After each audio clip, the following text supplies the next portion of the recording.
90 Day Fiancé, before the 90 days, season 6, episode 9, The Big Chill. So let's talk about the one couple. The only couple in it. I mean, I will tell you this, which is, if one of these couples never appeared on my screen again, I would be thrilled. I would pay TLC money not to see them. Should we just start with them? Who? The worst couple? Oh, okay. Who's that? Gino and Jasmine. Oh, they're, yeah, sure. And I just go, why are we watching this? Why are we watching this? Now, I'm mostly complaining about Jasmine today, but just to be fair, Gino was also scum. Like, the whole him sharing her topless photos with people, no. Like, not good. But that does not mean that Jasmine's a good person because he's a bad person. They are both trash monsters, and I'm so sick of listening to Gino. But this season, it's Jasmine. Yeah, I'm so sick of listening to Jasmine. So what they do every single episode... stuff to be upset about. Like, it's ridiculous. We don't believe anything she says, and wouldn't care to see her anymore. And so, because every single episode is... She does something outrageous, he gets upset, she goes bat guano crazy, and then like 6 hours later he's like, well, you know, I thought about what the therapist said, and so I'm gonna roll over, and then gives her whatever he wants, and I just, whatever she wants, and I just don't even care. So it starts off with, they're going to a jewelry store, they're buying a necklace for the sister, I put sister in quotes, because I'm not, this whole situation, she has 2 children that don't live with her, but her sister lives with her, and it's all very much glossed over. We don't think it's her sister. It doesn't. We have no proof. It doesn't make any sense why her sister would be living with her and she'd be showering it. And then, I mean, you could make a couple of arguments. One, that but we don't care. The father of one of the children doesn't want them on TV. Good for them. The other one has special needs, lives with the mom. But it's a very weird dynamic. So they go buy her a necklace that has an L on it, and then Jasmine's like, I need a new ring, and he's like, what about the ring I bought? And she's like, I lost it.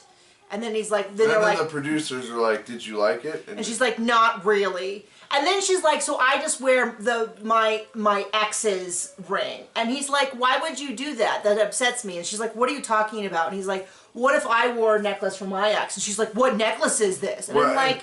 And like, so she'll bring up something from his past, like, oh, talking about his ex-wife. Why do you keep bringing up the past? And it's like, come on. This is just typical, the best defense is a good offense. Like, whenever she gets caught out, she just attacks him.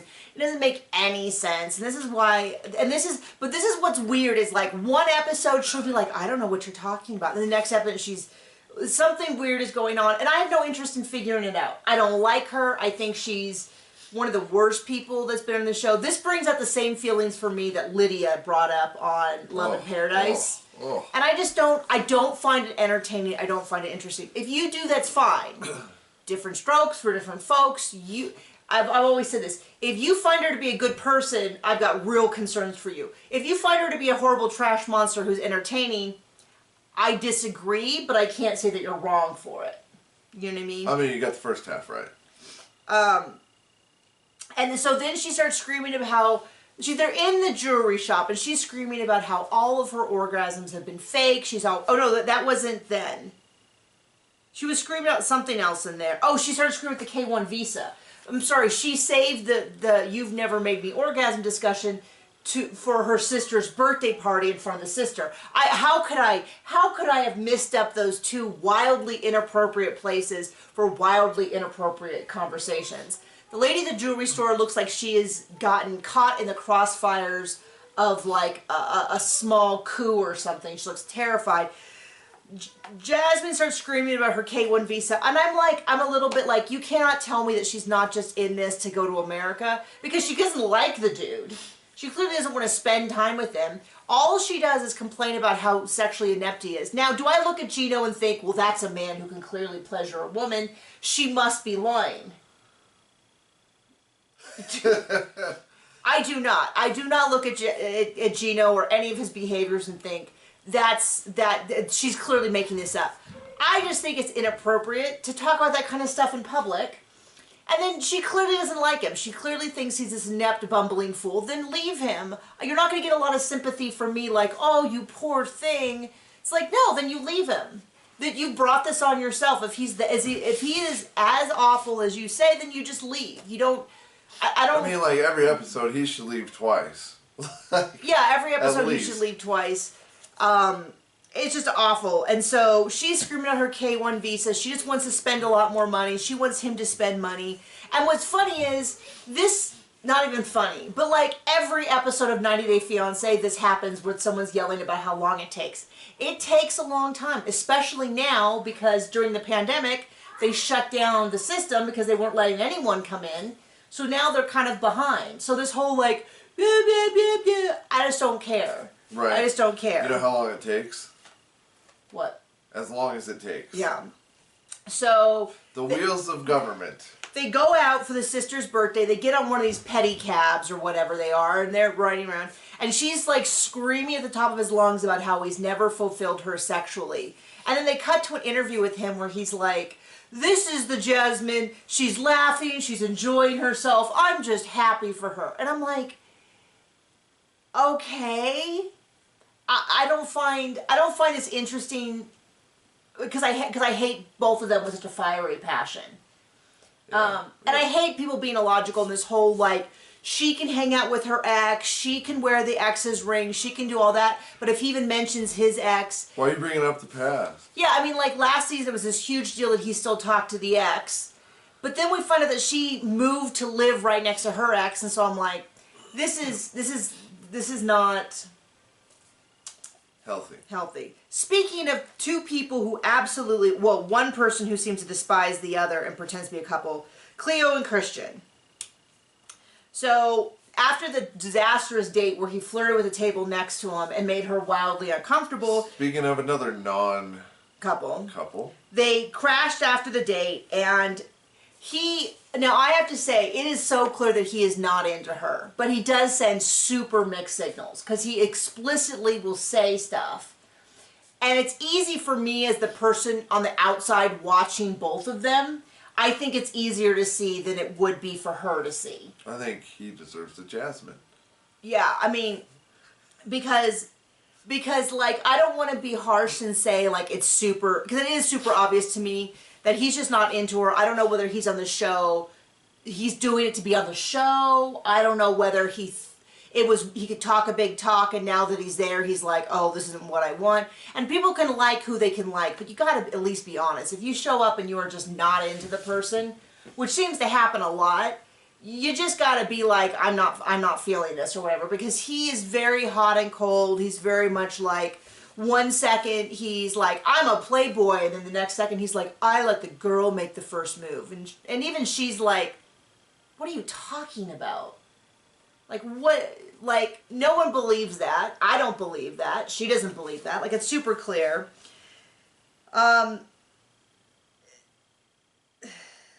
He talks like this is a real relationship. Oh, he talks to her like it's a real relationship. So then he's like, well, I brought you something special, and with the VR headset. And then he's like, well, we, and I was like, this is the dumbest thing I've ever seen. And he's like, well, we both really like video games. I'm like, okay. I kind of get that. We bonded over video games. That was one of the things that we did. I actually really pressured you to play video games. And you were forced to play a lot of video games that you weren't as into. Like many things in our relationship. We actually don't have very many shared hobbies. We mostly have things that we do for the other person. Yep. Like horseback riding yesterday. Yes. And I'm like, are you enjoying it? And he's like, well, I enjoy spending time with you. And I'm like, well, you should enjoy doing this. And then I said something that implied that maybe I wanted him to take horseback riding lessons, and he's like, no, that's not where this is heading. And then he's like, do you want to do this with me? And I'm like, what is it? And then he shows me this death motorcycle. And I'm like, no, I don't think so. He's like, no, I wasn't thinking you'd ride it. I was thinking you could help me rebuild it. And I was like, okay. We might do that. I might enjoy that. So anyway, Cleo and Christian, I'm not really getting it. Neither are they.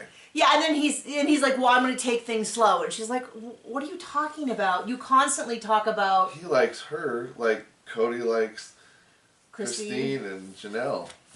And Mary. I think he likes Janelle more. Yeah, Mary for sure. Yeah, oh sure, we're going to reconcile. Now, speaking of couples who should not ever be together, let's talk about Riley and Violet.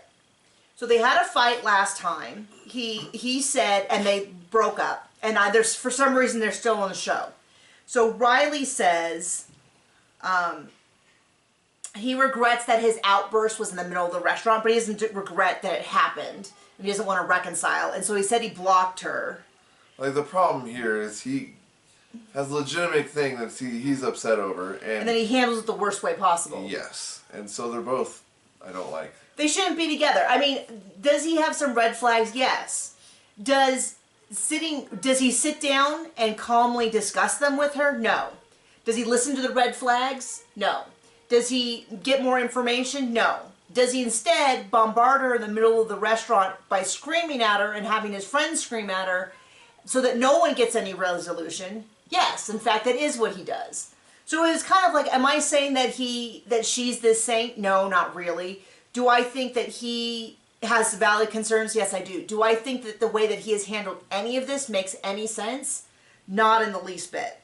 So she goes out with her friends and she's really upset and she's talking about, it was kind of a heartbreaking story about how after her baby, her mother-in-law got all over her about how she doesn't care about granddaughter, she wants a grandson. And her husband didn't stick up for her. And so she never wants to be with someone who doesn't stick up with her again.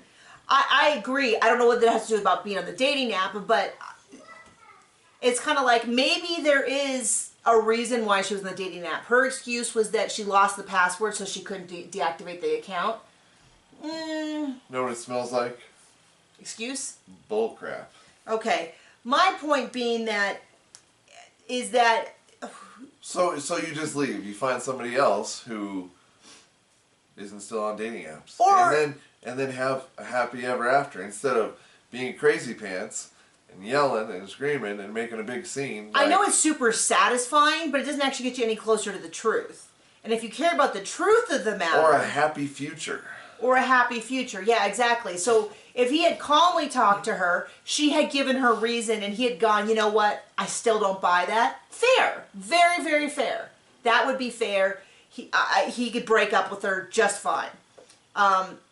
If he had broken up with her when he said, you know, I don't find it attractive, I'm not attracted to you when you call me tall and ugly or fat and ugly or whatever. You know, this isn't what I want in a relationship. Totally fair. You know what I mean? But him going and... expecting the other person to magically be someone else. Well, I mean, I don't know what in that interaction he thought was going to be resolved. What could she have said while they were screaming at her that would have resolved it if she somehow did have an excuse? Like she prepaid for a year and so they wouldn't take down her thing or something. I'm just saying. Yeah. Some idiot in this room did that, and guess what? Yeah, I'm sure you were on the exact same dating app as them. Well, I was on a dating app, and when I met you, I was not. But I had paid. Yeah. I still had 10 months to go or something. John had prepaid for a year. And I cut that short immediately. What was it, 2 weeks in? Well, you didn't tell me to. I was just like, okay, I got a good thing going here. I'm over everybody else. But it was like 2 weeks after you started, wasn't it? I think it was like 3. Okay, something like that, yeah. Like for the first 11 days, I got no matches, and then like a lot. Anyway, but then he deactivated. But I only needed 1. Right. Well, you got 2. You had 1 date before me, and that did not work because she was not the woman that she said she was. like must literally have taken pictures of her cousin because that was. Or use like Facetune or something. It looked nothing like her. That was something. And it wasn't a good date, even if it had been. Right. So we're gonna go with the only couple that I don't think I have really Statler and Dempsey. Which ones are these? Those are the lesbians. That should narrow it down for you. Oh, okay. Yeah. Really don't like Statler. Statler's kind of whiny. So kind of. Statler just keeps going on and on about Cody's kind of not the nicest guy. Statler is cold. Dempsey is worried about how uncomfortable Statler is. Because she complains a lot. Non-stop.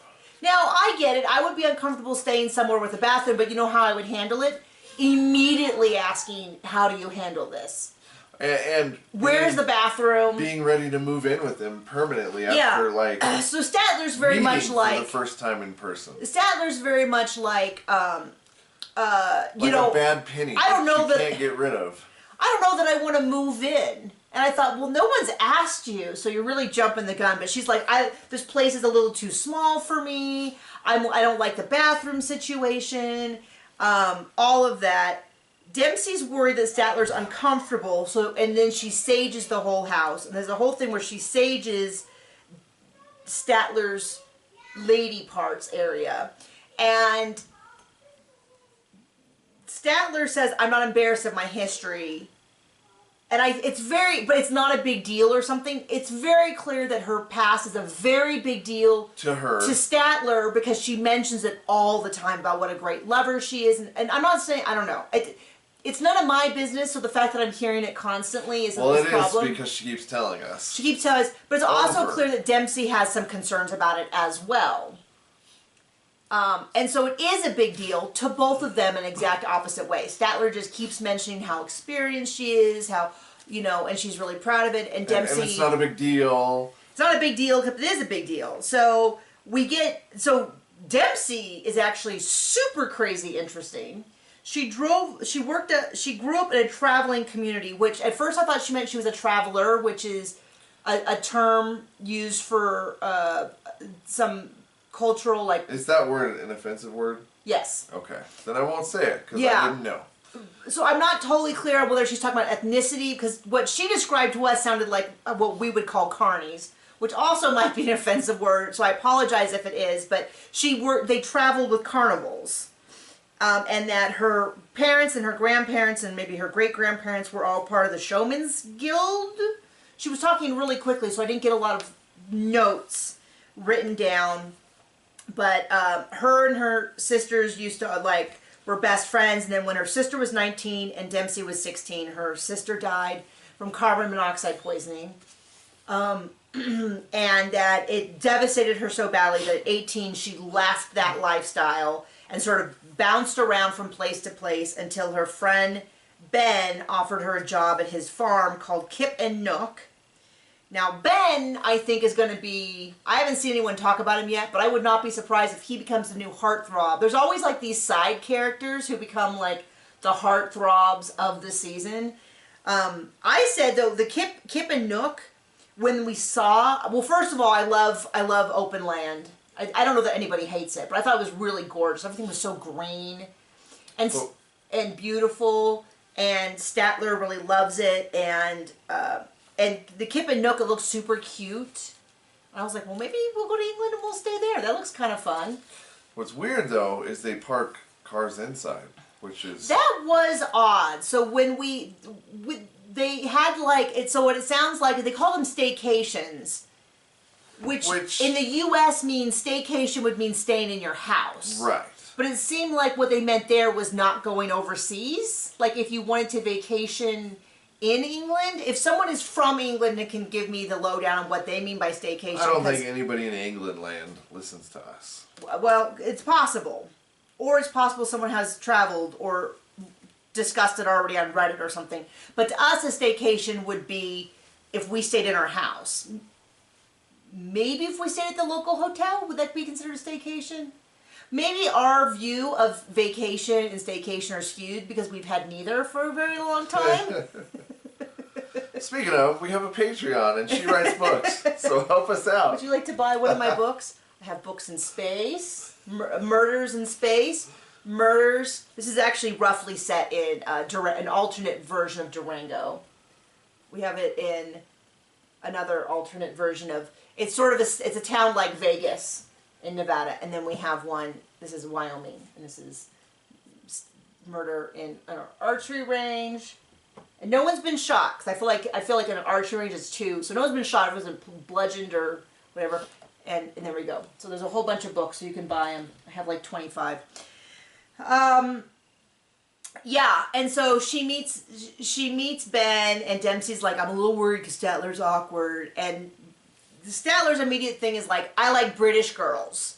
I keep meeting British girls. And it does definitely send a little bit of do you like her? Or do you just find an accent? And Statler keeps doing this well, I don't know if I can live here. I thought, no one invited you. No one has asked you to move in. even explicitly, oh, but what we were going to say was they have these little like container places. I was a little confused because they said a farm, and so I didn't see any like agricultural stuff going on. I mean, there were fields. Maybe they would do like hay or something. Okay, I don't know. But grass doesn't look like that without somebody. They have a big open area that has like a bar and I think food and stuff. But there were cars parked inside, and all I could think of is like there's a pool table and then a car parked right next to it. And I thought, well, if the car wasn't there, you could move the pool table into the middle or have like a foosball table or something. And it's not like it was a former race car or something. I mean, I didn't even realize what kind of car it was. Probably a car. I mean, probably some kind of fun car, but like, okay, it's parked inside. So, is it a museum? I kind of didn't understand it. They did not address it, which was to me was a little bit like, how are you not addressing it? This is like, oh, here's a game room with a car, and outside is a bar with a car. I was a little bit like, well, can you sit in them? Is it like seating? Because there was no seating in that room either. So I was like, it was odd. So that is Statler and Dempsey. We're kind of going through these a little bit fast because we got stuff to do. We got stuff to do, lots of stuff to do, and my tummy kind of hurts. So the last one, the only couple that I'm really at all interested in that I buy that like each other. And I'm also a little worried about. And isn't crazy pants. And legit cried during. Like, I teared up watching this. Are David and Sheila. He has arrived, he has met her family. The next morning, her mother passes away. It sounded like Not by what you think. It sounds like she had an accident and she fell from the second floor to the first floor and died. Well, being that is what we were told, that's what we got from it. They were not...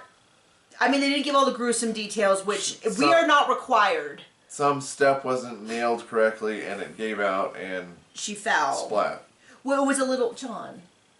It was a little vague, and I couldn't figure out why they seemed so vague about it. But then I realized he can't hear, and she is a little hard of hearing, and so they might not have heard immediately when it happened. Because they made it sound at first like they discovered her already passed away. And so I was a little confused on what happened, but that's what we gathered from it. Sheila, 24 hours after death, so okay.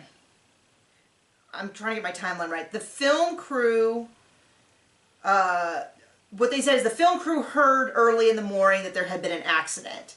The translator looks shocked. The film crew seems discombobulated. There was people milling in the street. They moved the body into a coffin and took it away to take it to the church. And for, I think she said 24 hours after the death, they have to attend the body as part of their mourning rituals. And so he sits with her for a while she obviously cries about losing her mother. And then she escorts him back to his hotel and then goes, and he's like, do you want to go to the hotel? I can take your son as well. And she's like, no, I have to stay. And then the father stayed, and then eventually, so he was alone for several days. There was a funeral. I'm getting my timeline a little off. Eventually, she comes to stay with him at the hotel, and the son goes to stay with family. And she's obviously a huge mess, and she's like, I can't really focus on him and grieving my mom, because she says, I've been crying for days, but she hasn't really grieved. She probably had to arrange the whole funeral. And it's clear that there's some tension between the fact that he's here visiting and she is grieving this horrible, horrible loss. And he's trying to comfort her, but I think she has some pressure to feel like she needs to be involved with him a certain kind of way. Is that what you got? Yeah. I mean, it's awful. They seem like it's going to make them closer. They seem like good people. Yeah, it was really hard. I mean, I was tearing up for her. This is obviously hugely devastating. And I thought it was just like, well, she looked old, and in the preview they didn't explain, so didn't exactly look like in the best health. So I just kind of figured, she passed away. But then we find out it's an accident. She died in an accident in their home. It's like, okay, so that was really unexpected. Really unexpected and horrifying. I didn't get that at first. No. I guess I thought I would have more to say about it, but I don't, because it's just really, really sad. And he seems to be doing, as far as we saw, the best he can to support her. The translator was there. I mean, he's not an awful person going, why aren't you spending more time with me and paying attention? Yeah, why aren't we having more sex? Yeah, he didn't, at least he didn't. Nothing like that. For all of their banana and donut talk, he did not do that. I mean, the bar is low on 90 Day Fiancé, and he cleared it easily, but I'm glad the translator was there. At least it looked like the first day or so, because there was a lot going on and he didn't really understand, because he didn't even, like, they did a long, like, parade walking, and there was stuff, and the translator was able to kind of explain some of the stuff that was happening. I think that helped. Translator looked, I mean, this is horribly uncomfortable for everyone, and sad and grief filled, but she just looks like a complete daze. She's not at all present. She looks exhausted. She's just kind of like, I can't love him the way he needs. So I'm really crossing my fingers for them, but this, that kind of grief that she's experiencing can completely derail your life for a long time. And, he might not want to stick around, or she might not want to have the burden of a growing relationship during that time. I don't know. So, there you go. Sorry, that was kind of an end. I guess maybe, I don't know where we could have put that would have been less depressing, but it is what it is. Seems like they're going to have their happy ever after. They are? I mean, I hope so. I hope that he's able to help her. There's no red flags on either of them, and they're treating each other nicely. So, if they don't, can anyone? Well, my thought was that she might just be so overwhelmed with grief that she doesn't want to maintain a relationship right now. Because they're kind of at a weird point in their relationship. Hey, Debbie Downer. Well, I hope for their sake they can, but I wouldn't blame her if she couldn't handle the relationship right now. So anyway, we need to get going, so we will see you later. Bye.